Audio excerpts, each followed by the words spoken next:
What's up guys, Jesse Minch with Get Handles. As requested, today I'm bringing you some deadly behind the back combo moves. Okay, so this first one's gonna be a little bit more simple, but definitely deadly, and the ones after this are gonna be a little bit more challenging. We're gonna do a behind the back, and you can do this pretty much with either type of behind the back, so more of the running 1-2 step, or the shuffle behind the back, or you can do it more from that stationary kind of pound behind the back. Either one will work fine, and you kind of have to know the game situations and just play around with it and see what works well for you. Basically, what you're gonna do from that is just sidestep. Simple. I know a lot of you guys are gonna be like, well, that's not that crazy, but it works, trust me. So if you can hit him with this behind the back and then sidestep, you can create a lot of sneaky separation for jump shots, angles to get into the rim, and all that. Because typically from a behind the back, a lot of players either go right up to a jump shot or they're gonna drive to the basket, okay? So if you just make that slight angle change by just changing your hand positioning on the basketball and which way your body moves a little bit, that's gonna allow you to kind of create a little separation, because if your defender's moving this way, and instead of you moving that way like you normally would from your behind the back, when he's coming this way, you're coming here, you're creating separation, okay? So that could give you that little bit of space that you need for a jump shot. Chris Paul does this really well with that kind of side separation.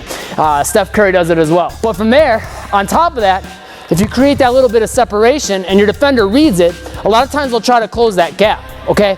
And then from there, you can either hit them with a behind the back, or you can blow by them if they're too far to this side. If they're too far to this side, then you would do that behind the back.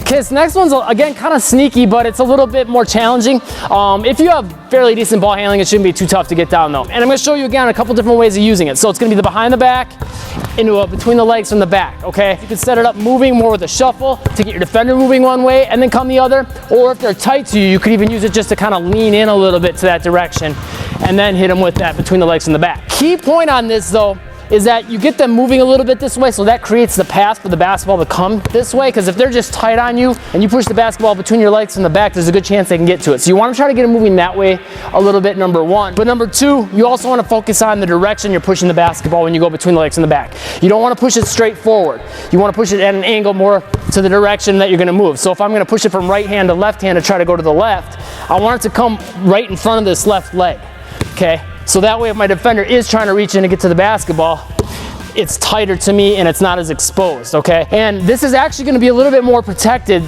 versus doing more of a regular crossover, because the crossover, the ball's in front of you the whole time. At least with this one, you got this leg for protection for part of that motion. All right, then this last one, I'm gonna get a little bit extra crazy for you. I've done a similar version of this, but this is different, so make sure you're paying attention to the details. And it's gonna be a behind the back running into a spin move. I've done versions before where you just kind of step in with the behind the back and go into the spin move. This one's a little bit different in how you're gonna set up the behind the back. So you're pushing it forward, either shuffling forward with the basketball or more full out running. Okay, then the opposite hand's gonna get the basketball. Key tip on this, make sure your hand's on front of the basketball when you catch it, okay? You don't wanna catch it with your hand back behind it. You wanna be in front of it so you can go right into that spin move.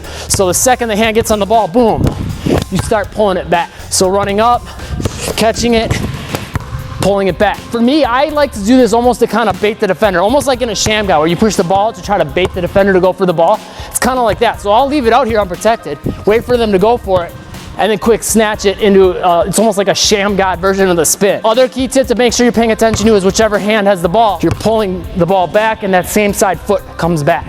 And then you switch hands. A lot of times when I see players do their spin move, they'll come here, and then they'll switch hands here and then go into their spin. Problem with that is the ball's closer to the defender now so they can steal it, right? If they're gonna go reaching for the ball, you don't wanna have this hand on it and be taking forever and having the ball exposed. By having the ball in this hand, when you step through here, now you have protection, the ball's further away from the defender, and you can go into that spin move quicker. And then from there, I got one final counter move to go extra next level with this. A lot of times you can hit them with this and just blow by it. But if you don't, boom. You can hit him with that behind the back, snatch back, and I like to add a little hop back to create even more separation. A lot of times in that spin move, the defender's probably gonna think you're gonna go tearing to the hoop. And you could probably easily beat them going to the hoop. But if you hit him with that behind the back right from it and hop back, that's gonna be really unexpected. On top of the moving that way, if you had that hop back this way, you're moving this way at the same time they're moving the opposite direction. Tons of separation for easy jump shots. Notice that whole dribble, the ball's a little bit more loose, right? I don't keep my hand on the basketball for the entire dribble motion like I typically teach and typically would tell players. You kind of leave it floating out there by itself.